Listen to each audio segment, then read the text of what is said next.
ఆయన ఆ జనసమూహంలో చూచి కొండ ఎక్కి కూర్చుండగా ఆయన శిష్యులు ఆయన యొద్దకు వచ్చిరి.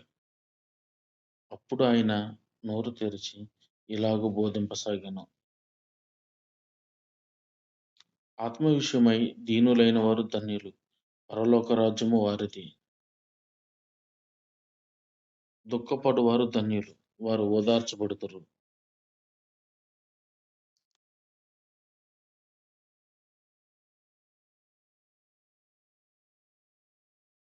సాత్వికులు ధన్యులు, వారు భూలోకమును స్వతంత్రించుకుందురు.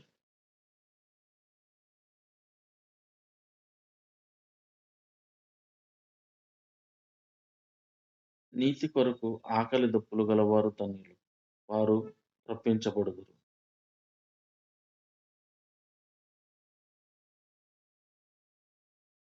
కనికరము గలవారు ధన్యులు, వారి కనికరమును పొందుదురు.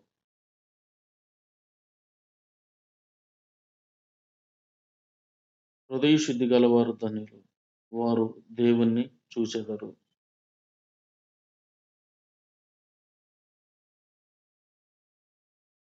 సమాధానపరచువారు ధన్యులు, వారు దేవుని కుమారులనబడుదురు.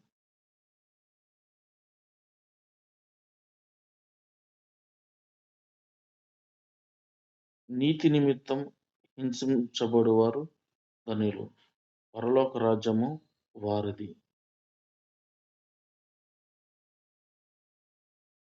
నా నిమిత్తం జనులు మిమ్మును నిందించి, హింసించి, మీ మీద అబద్ధముగా చెడ్డ మాటలెల్లా పలుకునప్పుడు మీరు ధన్యులు.